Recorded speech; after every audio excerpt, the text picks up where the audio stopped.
আইপিএলে নেই Mitchell Starc, তবুও চিন্তামুক্ত দিল্লি। কেন এমন দাবি করলেন bowling coach Munaf Patel?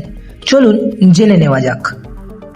IPL এর অন্যতম সেরা পেসার মিচেল স্টার্ক এখনো যোগ দেয়নি দিল্লি ক্যাপিটালসে। চোটের কারণে বর্তমানে অস্ট্রেলিয়াতেই রিহ্যাব করছেন তিনি।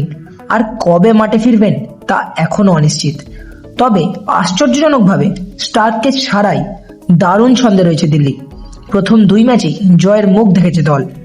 এই পরিস্থিতিতে বোলিং কোচ মুনাফ প্যাটেল জানিয়ে দিলেন, স্টার্ক না থাকলেও কোনো সমস্যা হচ্ছে না, আমরা জিতছি, তাই ওর অভাব বুঝতে পারছি না। বুধবার গুজরাট টাইটেন্সের বিরুদ্ধে ম্যাচেও খেলবেন না স্টার্ক। সেই ম্যাচে নেতৃত্বে থাকবেন অক্ষর প্যাটেল।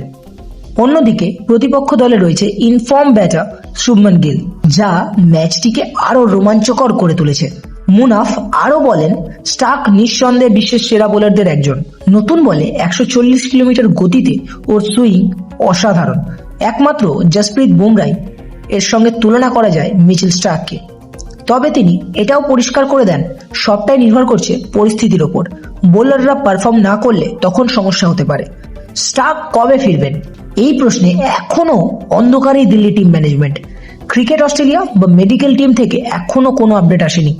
এখন দেখার, স্টার্ক ছাড়াই কি জয়ের ধারা বজায় রাখতে পারবে দিল্লি, নাকি শুভমনদের গুজরাট দেবে বড় ধাক্কা।